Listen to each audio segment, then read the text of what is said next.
بسم اللہ الرحمن الرحیم. ناظرین السلام علیکم. میں ہوں آپ کا میزبان صابر شاکر. چودھری غلام حسین صاحب کی طرف سے اور میری طرف سے السلام علیکم. صورتحال اس وقت کیا ہے؟ صورتحال یہ ہے جناب کہ قومی سلامتی کمیٹی کا ہوا اجلاس، اور قومی سلامتی کمیٹی کے اجلاس کے بعد اچانک پارٹیاں متحرک ہو گئی ہیں، اور کوئی واشنگٹن یاترا کی بات کر رہا ہے اور کوئی کھلے عام کہہ رہا ہے کہ جناب امریکہ اور یورپ ہماری طرف دیکھیں. اور پھر ایک اور آواز اٹھی اور وہ آج تھی، اور وہ یہ تھی کہ جناب یہ ذاتی پسند ناپسند پہ خارجہ پالیسی تبدیل نہیں ہونی چاہیے.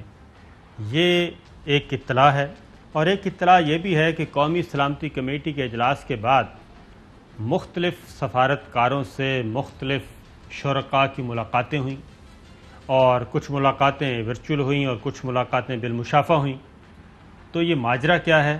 یہ ایک اہم ترین خبر بھی ہوگی، اور خاص طور پہ تھوڑا سا سوچنے کا مقام بھی ہوگا کہ اگر ہم ان کیمرہ سیشنز کو بھی، ان کیمرہ بریفنگز کو بھی اپنے سینے میں محفوظ نہیں رکھ سکتے تو پھر کیا چیزیں ہوں گی جو رکھی جا سکتی ہیں.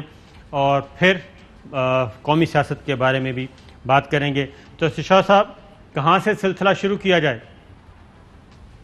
بھائی آپ کے پاس تو بہت کچھ ہے. آج گوادر سے لے کے گلگت تک، اور اسلام آباد سے واشنگٹن تک، اور مریم سے لے کے میرا مطلب ہے شہباز شریف تک. آپ کے پاس تو سارا کچھ آج پھینک کے پھر اس پر ہم اپنی رائے. میرا خیال ہے کہ شروع کر دیں. قومی سیاست کو ذرا دیکھتے ہیں بعد میں، وہ بھی امپورٹنٹ خبر ہے.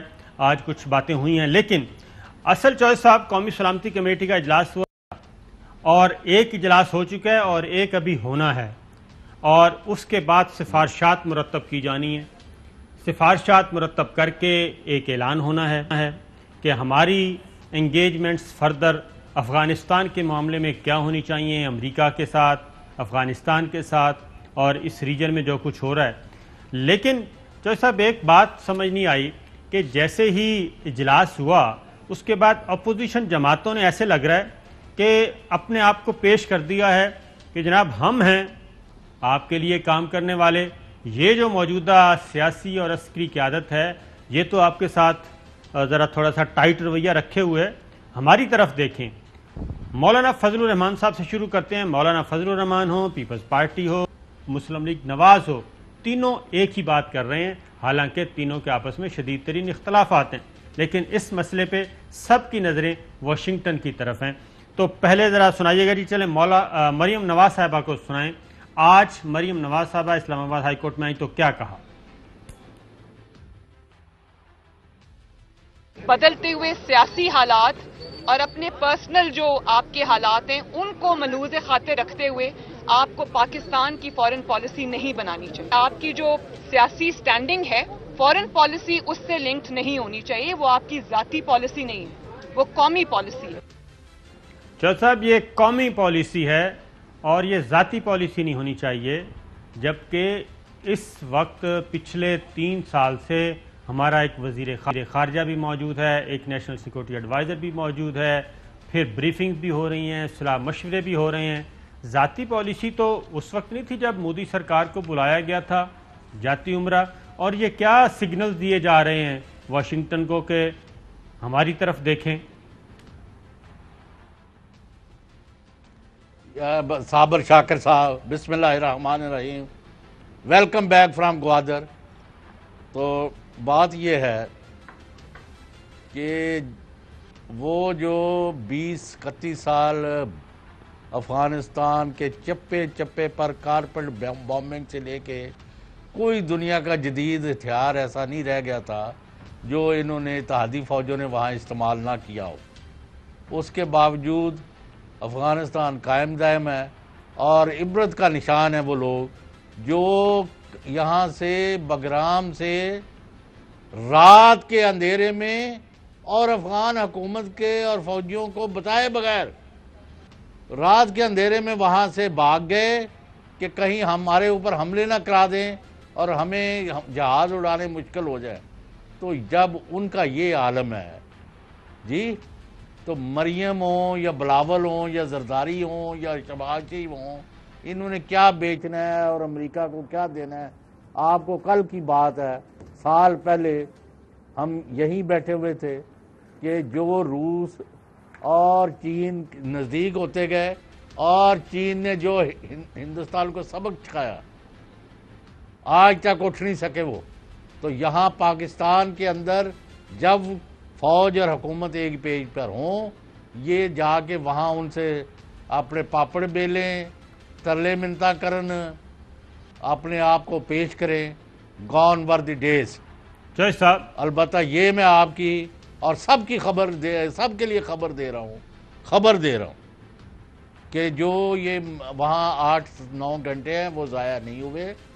اور جب ہم نے دو ٹوک سوال کیا highest sources in the land in one form اور دی ادر کہ اس بریفنگ کا اور اس ابھی ہے نا ٹائم میں ذرا جی بالکل کریں امپورٹنٹ. تو یہ بہت اہم خبر ہے کہ یہ جو آپ نے اتنی لمبی چوڑی بریفنگ دی ہے اور اس میں باندھ کی بولیاں بھی بولی گئیں اور بقول شخص انہوں نے کہا کہ اگر اسمبلی کا اجلاس جو ہے صحیح طریقے سے چلانا ہے، بقول شاہد خاقان عباسی صاحب کے جو بڑے بطلے حریت بنتے ہیں، تو فوج کو ہر اجلاس میں بلا لیا جائے تو اچھا ہے. یہ تو ہو گیا لطیفہ. جی ہاں. تو خبر یہ ہے، میں نے کہا کہ قومی مفادات کے لیے اور اہم ایشوز کے اوپر جو پاکستان کا موقف ہے، قومی اتفاق رائے بلڈ کرنے میں کوئی کامیابی پاسبل ہے. انہوں نے کہا انشاءاللہ قومی اتفاق رائے قومی مسائل اور ایشوز کے اوپر، امور کے اوپر، خواہ وہ امریکہ ہے، افغانستان ہے، انڈیا ہے، لازمی ہوگا. تو ہمیں خوش فہمی کہہ لیں یا آپٹیمزم کہہ لیں یا یہ سمجھو کہ یہ ایک بہت اچھا اور یعنی بہت بڑی خبر ہے پاکستان کے نقطہ نظر سے. And I am very very positive. کیونکہ ایک بات یاد رکھیں کہ میں نے بہت پرانی بات ہے ویسے، جسٹ فار یور، کیونکہ you are younger to me, اس لیے آپ لوگوں کو ماضی بھی بتاتے ہیں. تو ایک دن میں نے بریگیڈیئر صدیق صالح مرحوم تھے، وہ بھی شہید ہو گئے ضیاء الحق کے ساتھ، یو نو دیٹ. جی ہاں. جی. تو میں نے کہا یار انہوں نے کسی کو فون کیا تو آگے سے اس نے بندے نے کوئی فون شون کا کوئی کام تھا اس وقت چھوٹا موٹا، تو بند کیا. تو میں نے کہا جی وہ غلط بیانی نہ کر رہا ہو. انہوں نے کہا چوہدری صاحب یاد رکھیں فوج میں کوئی سینئر جونیئر کو اور کوئی جونیئر سینئر کو غلط بیانی نہیں کرتا. یہاں تو زبانی حکم پر لوگوں نے جانیں دینی ہوتی ہیں اور لینی ہوتی ہیں، رائٹنگ میں نہیں دیا جاتا کہ جاؤ اور مر جاؤ اور مار دو. We just convey orders. تو جب مجھے کہا گیا ہے کہ یہ اتفاق رائے پیدا ہوگا تو مجھے پورا یقین ہے کہ ایسا ہوگا. بالکل آپ آگے یہ بات تو میں نے اپنی بات کر لی مکمل. یہ بریفنگ دی تو اسی لیے دی گئی تھی کہ سب کو بلایا جائے اور بلا کے اعتماد میں لیا جائے اور پولیٹیکل لیڈرشپ کو یہ بتایا جائے بھئی آپ بھی اتنے ہی سٹیک ہولڈر ہیں اس سسٹم کے، اس ملک کے، جتنے کی گورنمنٹ ہے. لیکن سوال یہ ہے کہ اس کے جو سائن اور اس کے جو سگنلز آ رہے ہیں وہ یہ آ رہے ہیں کہ سفارتکار ایک تو مل رہے ہیں اور 3-4 ملکوں کے سفارتکار ہیں اور کون سے انہیں ہمیں بھی پتہ ہے، آپ کو بھی پتہ ہے، وہ مل رہے ہیں اور ان کو ایک ایک بات بتائی گئی کہ جناب اندر یہ باتیں ہو رہی ہیں اور یہ سوالات ہوئے، سودا بیچا جا رہا ہے، یہ سودا بیچا جا رہا ہے جو میں آپ کی طرف آ رہا ہوں.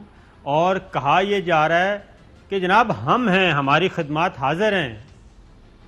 بظاہر کہا جاتا ہے کہ موجودہ گورنمنٹ، موجودہ سیاسی اور عسکری قیادت سی پیک کو رول بیک کر رہی ہے، گو سلو کی پالیسی اختیار کر رہی ہے، اسرائیل کو تسلیم کر رہی ہے، کشمیر کا سودا کر دیا ہے. لیکن ان فیکٹ کیا کہا جا رہا ہے کہ خارجہ پالیسی نہیں تبدیل کرنی، ہم نے امریکن بلاک سے نہیں نکلنا. دوبارہ مریم کو سنیے، پھر اس کے بعد مزید کے ساتھ ایک سٹیٹمنٹ اور سنواتا ہوں، پھر چوہدری صاحب آپ کو اندازہ ہو جائے گا کہ وہ تو اپنی کوشش کر رہے ہیں کہ کچھ نہ کچھ ہو جائے، پاکستان آگے بڑھے. مریم کو ذرا سنوائیے جی کیا کہہ رہی ہیں بٹوین دا لائن. بدلتے ہوئے سیاسی حالات اور اپنے پرسنل جو آپ کے حالات ہیں ان کو ملحوظ خاطر رکھتے ہوئے آپ کو پاکستان کی فورن پالیسی نہیں بنانی چاہیے. آپ کی جو سیاسی سٹینڈنگ ہے فورن پالیسی اس سے لنکڈ نہیں ہونی چاہیے، وہ آپ کی ذاتی پالیسی نہیں ہے.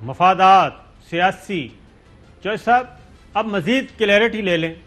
مولانا فضل الرحمان صاحب جو کہ مسلم لیگ نواز کے بالکل اہم اتحادی، Pakistan Democratic Movement P D M کے سیکرٹری جنرل ہیں، صدر ہیں، بلکہ صدر ہیں۔ سنیے جی ذرا، مولانا فضل الرحمان صاحب نے کچھ دن پہلے جو بائیڈن جب آئے تو کیا کہا تھا، سنائیے جی۔ اگر جو بائیڈن آئے ہیں تو وہ ایک تجربہ کار سیاستدان ہیں، ایک طویل زمانے تک وہ سینٹ کے رکن رہے، پھر ایک طویل عرصے تک وہ نائب صدر رہے، تو ان کو حکومت کرنے کا اور سیاست کرنے کا ایک طویل تجربہ حاصل ہے، اور اس کا فائدہ اٹھانا چاہیے۔ جب اس وقت دنیا کو لیڈ کر رہا ہے امریکہ، تو پوری دنیا کی انسانیت کو فائدہ اٹھانا چاہیے۔ جو بائیڈن بھی یہ بات سمجھتا ہے، کیونکہ وہ ڈیموکریٹس ہیں، وہ پاکستان کی حکومت کو ڈیموکریسی کے معیار پر ایک ڈیموکریٹ گورنمنٹ تسلیم نہیں کر رہی ہے، کہ رویوں سے اندازہ لگ رہا ہے، اور ان کو کرنے بھی نہیں چاہیے۔ یہ مولانا فضل الرحمان صاحب اتنی کلیئرٹی، مزید اس سے زیادہ کلیئرٹی لے جی۔ سوات کا جلسہ، شہباز شریف صاحب وہاں پہ موجود، مولانا فضل الرحمان صاحب نے کیا کہا؟ میں عالمی برادری سے بھی کہنا چاہتا ہوں، امریکہ اور یورپ سے بھی کہنا چاہتا ہوں کہ اگر آپ واقعی جمہوریت کے علمبردار اور جمہوریت کے دعوے دار ہیں تو پاکستان کی جمہوریت کی اس حقیقت کو سمجھو۔ پاکستان کی جمہوریت کی اس حقیقت کو سمجھو۔ چوہے صاحب یہ کہہ رہے ہیں امریکہ اور یورپ سے، اور امریکہ اور یورپ، اور اس وقت CPEC, belt and road initiative, اور اس کے مخالفین کون ہیں؟ امریکہ، یورپ اور بھارت اور دنیا کے دیگر ممالک، یہ ان سے مخاطب تھے ہماری ناقص رائے کے مطابق۔ فرمائیے چوہے صاحب۔ صابر شاکر صاحب، آپ نے صحیح نتیجہ نکالا ہے اور صحیح پکڑا ہے ان کو۔ یہ لوگ جو ہیں جب ادھر کئی دفعہ فوج کے پاس ٹکرے مارتے ہیں کہ اس گورنمنٹ کو ہٹا دو اور ہمیں لے کے آؤ، ہم ہیں فلاں ہیں، اب ادھر دال نہیں گلی، ادھر ان کا بس نہیں چلا، تو امریکہ اور یورپ، کیونکہ پاکستان نے ایک مبنی بر حقیقت ملک کے مفادات کے تحفظ کے لیے کسی جنگ اور کسی یعنی وار تھیٹر کے اندر کوئی ایندھن بننے کے لیے تیاری سے انکار کر دیا، تو اب یہ ان طاقتوں کو انوائٹ کر رہے ہیں، ان کو شے دے رہے ہیں، انسٹیگیٹ کر رہے ہیں، ان کے مرے اور ان کے گماشتے بننے کی درخواستیں ڈال رہے ہیں کہ ہم حاضر ہیں۔ یہ اگر جنرل باجوہ اور عمران خان تم آپ کے کہنے پر نہیں کرا، تو میں اصل میں وہ بات جو بگرام والی تھی نا، کیونکہ بہت بڑی حقیقت ہے، ان کو اس سے ہی ان لوگوں کو سبق سیکھنا چاہیے کہ 22 سال جن کے گردن پر سوار رہے ہیں ان کو بتائے بغیر بھاگ گئے، تو ان کا کیا حشر کریں گے؟ وہ میں آپ کو سنواتا ہوں۔ اور ان کی کسی نے نہیں سنی کہ جو بائیڈن یہ کرے گا، اور تہاڈا ماما لگتا ہے جو بائیڈن۔ تو یہی تو چیزیں What are you trying to convey? We are Pakistanis and we اپنی will خدمات fight پیش our کر رہے ہیں۔ battles here in Pakistan۔ اپنی خدمات پیش ویسے کر رہے ہیں صابر چوہے شاکر صاحب۔ صاحب آپ نے بڑی زیادتی کی ہے، جی صابر شاکر صاحب آپ نے بہت زیادتی کی ہے، میں آپ کو ضرور کہوں گا۔ سر کیوں؟ آپ کو چاہیے تھا فضل الرحمان اور مریم کو بھی اس میں بریفنگ میں بلا لیتے جی۔ نہیں تو تم کو غیر سے جو رسم و راہ ہو، جو مجھ کو بھی مولانا کے رہو تو بیٹے، کیا برا ہو؟ مولانا کے بیٹے موجود تھے، مریم کے بیٹے شیٹے کو نہیں مانتے مولانا۔ مریم کے چچا موجود تھے۔ سر کیا بات کرتے ہیں، اتنے سارے ماؤتھ پیس تھے اس یہ میٹنگ تو آپ ان کے زخموں پر نمک چھڑک کر رہے۔ تو میرا خیال ہے کہ یہ تجویز ہم دے دیتے ہیں جی کہ تمام پارٹی ہیڈز کو ان کو بھی بلا لیں، پھر الگ سے ایک میٹنگ ان کے ساتھ بھی کر لیں، لیکن نہیں ان کو بھی بلا کے بٹھا دیں، ان کی بھی ذرا جس طرح ایک آپ کے صحافی کے ساتھ ہوا وہاں پنڈی میں افطاری کے بعد، جی ان کا روزہ بھی رکھنا مشکل ہو گیا جی، اور جیسے یہاں 2-3 لوگوں کے ساتھ ہوا، تو کیا خیال ہے؟ تو چوہے صاحب ایک اور بات بھی میرے ذہن میں مجھے کسی نے ہمیں شرارتاً بتائی، تو میں نے کہا جی کہ آپ لوگ کیا کر رہے ہیں، آپ نے خود یہ کہا کہ نہیں صرف پارلیمانی لیڈرز نہیں ہونے چاہیے بلکہ اس کا دائرہ کار وسیع کیا جائے اس کمیٹی کا، اور اس میں آپ نے ڈیفنس کمیٹی سینٹ بھی ڈالی، ڈیفنس کمیٹی آپ نے ڈالی، قومی اسمبلی کی بھی، اور 80 ارکان کو آپ نے بلا لیا، تو یہ کیسے ان کیمرہ رہ سکتی ہے؟ تو جواب آیا کہ اتنے بچے ہم بھی نہیں ہیں، اور بعض چیزیں ہوتی ہیں کہ ٹھیک ہے کنوے کرنے کی ضرورت آتی ہے تو پھر کنوے کر دی جاتی ہیں کہ پاکستان کہاں کھڑا ہے، پاکستان کی راہیں اگلی نئی راہیں کون سی ہیں، اور پاکستان اگر فیصلہ کر چکا ہے خارجہ پالیسی کو ملٹی ڈائمینشنل کرنے کا اور نئی راہیں متعین کرنے کا تو وہ پیچھے نہیں ہٹے گا۔ لیکن افسوس یہ ہوتا ہے چوہدری صاحب کہ نواز شریف صاحب نے پورے 5 سال وزیر خارجہ نہیں لگایا تھا، وہ وزارت خارجہ انہوں نے اپنے پاس رکھی ہوئی تھی، نریندر مودی کے ساتھ وہ براہ راست خود رابطے میں تھے، ادھر حمزہ شہباز غلام دستگیر خان جاتے تھے دلی میں پیغام لے کے، اور وہ آتے تھے جاتی عمرہ ویکینڈ پہ، تو یہاں تک اتنے کلوز ریلیشنز تھے اس وقت، اس حد تک خارجہ پالیسی قومی سطح پہ چلائی جا رہی تھی بڑی سوچ بچار کے بعد۔ تو اب یہ کہتے ہیں پھر اگلی بات ہے صاحب بلاول بھٹو، وہ جانا چاہ رہے ہیں واشنگٹن، اور جانا بھی چاہ رہے ہیں اگلی کمیٹی کے اجلاس سے پہلے پہلے۔ اب یہ پیپلز پارٹی کیوں بار بار اسی طرف جاتی ہے، وہیں سے سمجھتی ہے کہ جو بائیڈن کے ساتھ چونکہ پیپلز پارٹی کے بہت اچھے تعلقات رہے ہیں، ان کو سول اعزاز دیا گیا ہے، اس لیے ہمیں ہماری لابی اچھی بنے گی، اور اس وایا واشنگٹن آنا چاہ رہے ہیں۔ جی چوہدری صاحب۔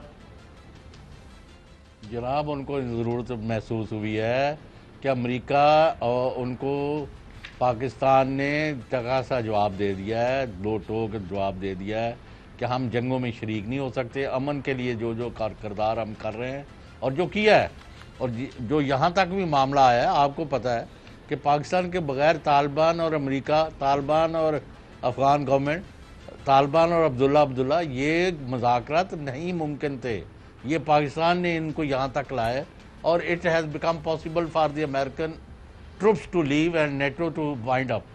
تو وہ اس لیے یہ بائیڈن کا یہ آج ان کو نظر آتا ہے کہ وہ کل یہی بائیڈن ہوں گے، 1500 ٹیلی فون آ رہے، ابھی فون کیا 20 منٹ عمران خان کو، 30 منٹ آرمی چیف کو، 15 منٹ صدر کو، تو this is nothing new, we have seen these things. اور پھر یہ بھی سن لے کہ جب روس کی اپنا شکست ہو گئی اور ریگن اور گورباچوف کی سمٹ ہوئی بدنام زمانہ، president of the time Zia ul Haq try to reach president Reagan, ان کو no mister president he is getting briefing, he is فلانا۔ اب انہوں نے 2 دن کوئی ٹیلی فون نہیں سننا، کسی سے نہیں ملنا، صرف کنسنٹ، اور یعنی وہ کوشش کر کے تو فون نہیں کہ انہوں نے جو 2 منٹ بعد فون کرتے تھے۔ تو یہ ہم نے بڑی دفعہ دیکھا ہے، اور اس کا ایک ہی علاج ہے کہ آپ پاکستانی قوم اور فوج اور حکومت اور عوام متحد ہو کر، گراؤنڈ ریالٹیز یہ ہے کہ جو موقع پاکستان لے اس میں پوری قوم اور فوج کٹھے ہو۔ انشاءاللہ ایسا ہی ہوگا۔ چوہدری صاحب سب سے مشکل وقت تھا یمن کے لیے پاکستان کا انکار کرنا سعودی عرب کو، وہ سب سے مشکل ترین وقت تھا، اور اس وقت اگر پاکستان نے سٹینڈ لیا، اور اس کی قیمت آج تک ادا کی جا رہی ہے، پاکستان آج تک اس کی قیمت ادا کر رہا ہے کہ یمن میں ہم نے ٹروپس کیوں نہیں بھیجے، تو اگر اس وقت ہم انکار کر کے اتنے مضبوط برادر دوست کو بھی ہم فیس کر سکتے ہیں، تو پھر آنے والے دنوں میں باقی بھی چیزیں فیس ہو جائیں گی، کوئی مشکل کام نہیں ہے۔ تو لیکن چوہدری صاحب جس کا ذکر آپ نے کیا، اب یہ لڑائی کہاں سے شروع ہوئی ہے، اور ایبسولیوٹلی ناٹ کیوں کہنا پڑا پرائم منسٹر عمران خان کو اور ہماری عسکری قیادت کو، ایبسولیوٹلی ناٹ اسی لیے کہنا پڑا کہ ہم اس جو نئی جنگ ہے اس میں ہم نہیں اپنا خون بہانا چاہتے بے وجہ۔ ہوا یہ ہے کہ افغانستان میں کیا ہو رہا ہے، افغانستان میں بگرام ایئر بیس کہتے رہے، امریکنز کہتے رہے کابل حکومت کو کہ جناب ہم آپ کو باقاعدہ طور پہ ٹیک اوور کریں گے، ہم جب ساز و سامان چلا جائے گا اس کے بعد باقاعدہ آپ کے حوالے کریں گے، سیکورٹی آپ اپنی ذرا بہتر کر لینا، یہ کرنا وہ کرنا، یہ ساری باتیں ادھر ہوتی رہیں۔ لیکن چودھری صاحب اب یہ افغان کمانڈر نہیں، یعنی کہ افغان فوج کے کمانڈر نے یہ سارا راز فاش کر دیا کہ امریکنز بگرام ایئر بیس سے رات کی تاریکی میں فرار ہوئے، اور افغان حکومت کو، کابل حکومت کو بھی اعتماد میں لینا مناسب نہیں سمجھا انہوں نے۔ کس پہ کیا وجہ تھی، ذرا سنائیے گا جی افغان فوج کے کمانڈر کا statement. After we received some rumor that the Americans left the Bagram, we increased our intelligence report, and finally by 7 o'clock morning we understood that it was confirmed that they are already left the Bagram. انہوں نے کہا جی کہ ہمیں صبح 7 بجے پتہ چلا کہ بگرام ایئر بیس سے امریکی جا چکے ہیں، اور وہ بھی کچھ مقامی لوگوں نے بتایا کہ وہاں پہ آ گئے ہیں لٹیرے، کیونکہ وہاں پہ اسکریپ بھی بہت پڑا تھا، انریسٹ ہونے کا خطرہ تھا۔ لیکن جو صاحب اصل میں آپ کو بتاؤں کہ ہو سکتا ہے بیجنگ یا پھر رشیا نے، انہوں نے افغان حکومت کو جگایا کابل میں کہ اٹھیں اور بگرام ایئر بیس پہ جائیں، وہ خالی ہو چکا ہے، وہ آپ کے اتحادی جو ہیں وہ آپ کو بھی بتا کر نہیں گئے۔ تو یہ ہے اس وقت گراؤنڈ۔ اور اس کے بعد جو انڈیا، وہ آپ نے ایک تصویر بھی بھیجی تھی، انڈیا نے اسی رات، وہ پہلے بلکہ یہ ہوتا رہا کہ پہلے ہم جائیں گے، اسی رات انڈیا C-17 طیارے آئے، 3 پروازیں ان کی تھیں، وہاں سے وہ راہ کے اور جتنے بھی تھے وہ سارے وہاں سے فرار ہوئے، وہ بھی رات کی تاریکی میں فرار ہو کے گئے ہیں۔ جس کے بعد دلی کا دفتر خارجہ جو ہے وہ پہلی دفعہ بولا کہ یہ بیس لیس خبریں ہیں، بے بنیاد خبریں ہیں کہ ہم افغان طالبان کے ساتھ کوئی ملاقات کی کوشش کر رہے ہیں۔ جناب چودھری صاحب۔ نہیں، وہ آپ کو میں ابھی پہلے ایک نے کہا کہ سب کو کیوں اتنی باتیں بتائی گئی ہیں، تو آپ کو یاد ہے پرانی باتیں، میں پھر یاد کرا دیتا ہوں۔ ہمارے ایک سینیٹر ہیں اس وقت، وہ بھی وہاں میٹنگ میں ہوں گے، ڈیفینس کمیٹی میں بھی ہے، تو انہوں نے ایک انڈین تھا، وہ اب فوت ہو چکا ہے، کلدیپ نیر، جی ہاں بالکل، تو ان کا انٹرویو کروایا تھا ڈاکٹر عبدالقدیر خان صاحب سے۔ یس بالکل، جی کہ جی ہم we are a nuclear power, یعنی وہ 80s کی بات کر رہا ہوں میں، یعنی جب کا مجھے بھی پتا ہے۔ ہاں جی، تو وہ کئی میسیجز دینے ہوتے ہیں، اور پھر president Zia without some sufficient notice, he went and cricket diplomacy flew to دلی، اور وہاں جو رجیو کے انہوں نے کہا تو جی بالکل، اور اس کا وہ رام داس جو تھا، اس نے کہا کہ جو وزیر اعظم تھا میرا راجیو گاندھی، اس کا رنگ جو تھا سرسوں کی طرح پیلا پڑ گیا، اور چٹکی سے کاٹو تو اس کے اندر کوئی ایک قطرہ خون نہیں تھا، ہوائیاں اڑ رہی تھی، اور پریزیڈنٹ وہی ایک براڈ یعنی ہنسی جو تھے اپنے چہرے پر، مسکراہٹ لے کے واپس آ گیا، میسج دے کے اسٹن، اچار اوکے تھینک یو۔ بالکل ایسا ہی بات یہ ہوتی ہے، کئی سمبولک چیزیں ہوتی ہیں، کئی جو ہیں اب وہ آپ کو ملک کے مفادات کے لیے، آپ کو پتہ ہے کہ پاکستان نے اب کون سے نہیں پاپڑ بیلے کہ جو یہاں قاتل تھے ہمارے، جنہوں نے ہمارے لوگوں کو شہید کیا، حملے کیے، ہمارے سیولینز کو، پولیس کو، فوج کو، ان کو قتل کرانے کے لیے افغانستان کا بارڈر بھی بعض دفعہ کراس کرنا پڑا۔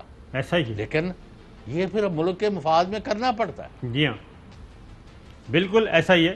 اور ڈاکٹر ایکیو خان کا جملہ بڑا تاریخی تھا اس انٹرویو میں کہ انڈیا کے جو آپ کی عمارتیں ہیں یہ روئی کے گالوں کی طرح اڑیں گی، ہوا میں اڑیں گی جب ہم اپنا کام دکھائیں گے۔ تو بڑا میسیج دیا گیا، اور میرا خیال ہے کہ کوئی بھی بیوقوف نہیں ہوتا، اگر 80 آدمیوں کو بلا کے بریفنگ دی گئی ہے تو اس کے کافی زیادہ جہتیں ہیں اس بریفنگ کی۔ تو ایک بریک پہ جاتے ہیں جی، بریک کے بعد کچھ اور خبر، بلکہ 80 جہتیں کہا جا رہا ہے جی، اس بریفنگ کی 80 ارکان ہیں تو 80 جہتیں ہیں، بالکل اس میں کوئی شک نہیں۔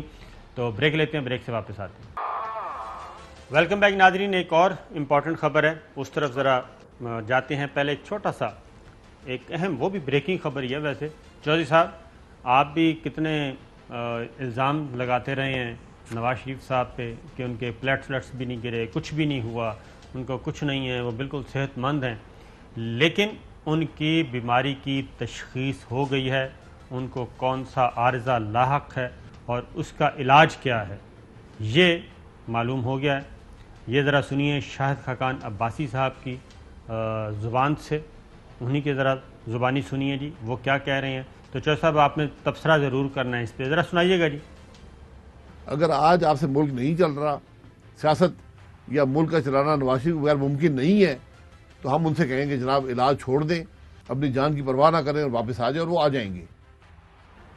چوہدری صاحب اقتدار سے دوری، وہ کہتے ہیں علاج بھی چھوڑ دیں گے وہ۔ چلیں اس کا اچھا میں اس کا بھی جواب دیتا ہوں، اور آپ سے ایک ذرا تھوڑا شیئر کروں گا، پوری ناظرین سے بھی، پوری دنیا میں لوگ ہمیں سن رہے ہوتے ہیں خاص طور پہ، تو اس لیے ضروری ہے بات کرنا کہ جب نواز شریف پر جان، زندگی اور موت کی کشمکش جاری تھی بقول ان کے جی، اور پلیٹلیٹس کبھی 100 رہ جاتے تھے، کبھی 200، یعنی کبھی وہ فرشتے آتے تھے پھر ان کو واپس بلوا لیا جاتا تھا بقول ان کے، اس وقت رات کی تاریکی میں جب مریم نواز اور نواز شریف دونوں کوٹ لاکھپت جیل میں بند تھے، تو وہاں ایک اعلیٰ حیثیت کی شخصیت جن پر وہ تبرہ کرنا اور جن کو گالیاں دینا اپنا فرض سمجھتے ہیں، ان میں سے ایک وہ ان کے ساتھ دونوں سے ملاقات ہوئی،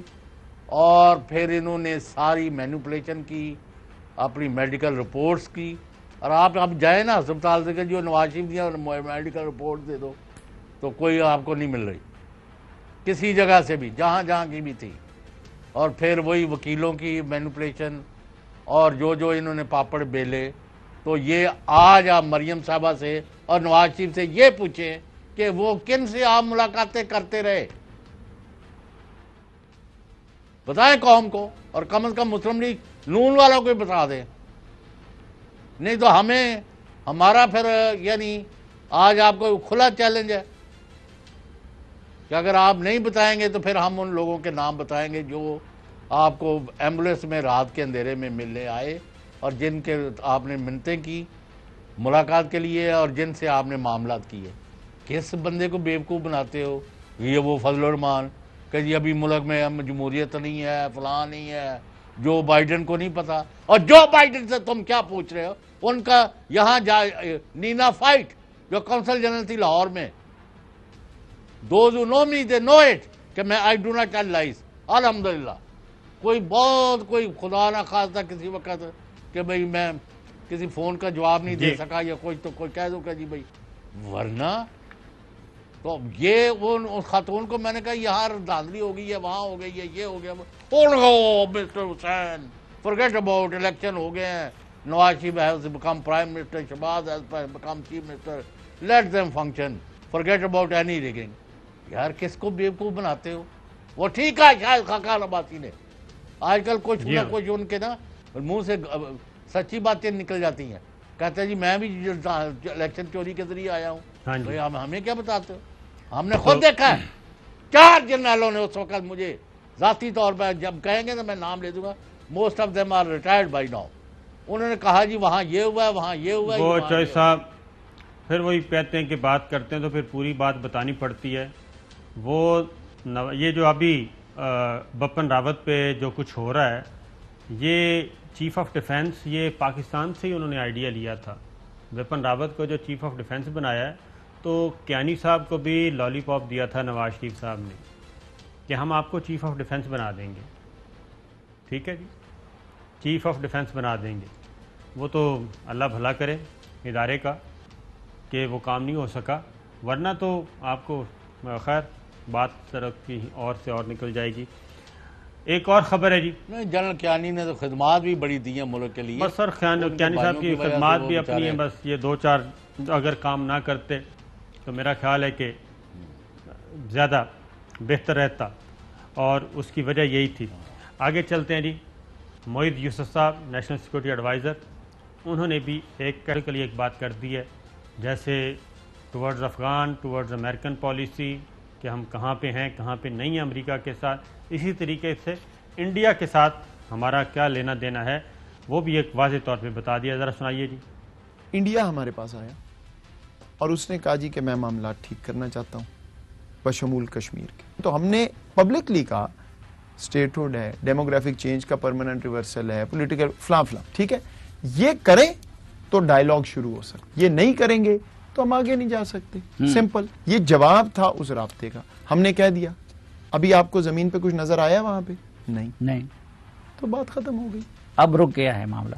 ہم نے ان کو بتا دیا ہم کیا چاہتے ہیں, اگر بات کرنی ہے کر دیں گے تو دیکھ لیں گے. یہ جو صاحب آپ اندازہ کریں کہ ایک طرف انڈیا وہ بہت ہی پرلے درجے کا مکار ملک ہے, اس میں کوئی شک نہیں, ایسا مکار دشمن, ایک طرف وہ ہمیں انگیج کر رہا ہے, آئی ایس آئی چیف سے ملاقاتیں ان کے راہ چیف کر رہے ہیں, اجیت ڈوول ملاقاتیں کر رہے ہیں, پاکستان کو مختلف فارمولاز پیش کیے جا رہے ہیں, روڈ میپ دیا جا رہا ہے کہ آئیں. دوسری جانب انہی دنوں میں مقبوضہ کشمیر میں جو ہند نواز دلی نواز کشمیری ہیں ان کو رام کرنے کی کوشش کی جا رہی تھی خفیہ ملاقاتوں کے ذریعے. اور تیسری جانب پاکستان میں دہشت گردی کروانے کے لیے یہاں پہ گاڑیاں تیار کروائی جا رہی تھیں جو جوہر ٹاؤن میں بھی پھٹی اور باقی کئی گرفتار بھی ہو گئے ہیں ان میں, اور کراچی میں آگ لگانے کی کوشش کی جا رہی تھی. یہ وہ مختلف ڈائمینشنل قسم کی پالیسیز لے کے آگے بڑھ رہا تھا اور انگیج کر کے کشمیریوں کا مورال ڈاؤن کرنا. اور اہم ترین خبریں اب ایک کلک کی دوری پر, آپ کے پسندیدہ ٹاک شوز ہوں یا اہم ملکی یا غیر ملکی شخصیات کی نیوز کانفرنسز, ہر لمحہ باخبر رہنے کے لیے سبسکرائب کریں ہمارا یوٹیوب چینل. موسم کی صورتحال ہو یا کھیل کے میدان سے خبریں, اپنے موبائل فون سے ملکی اور بین الاقوامی اہم خبروں تک رسائی کے لیے ڈاؤن لوڈ کیجیے موبائل ایپ. باوثوق ذرائع سے مصدقہ خبروں, تجزیوں اور تبصروں سے مستفید ہونے کے لیے وزٹ کیجیے پاکستان کی سب سے بڑی نیوز ویب سائٹ www.arYnews.tv. ان سب کے علاوہ پاکستان کا سب سے بڑا فیس بک پیج ہو, سب سے بڑا نیوز انسٹاگرام اکاؤنٹ یا پھر ٹویٹر, ARY نیوز پہنچا رہا ہے خبریں سب سے پہلے آپ تک تاکہ آپ رہیں ہر لمحہ باخبر.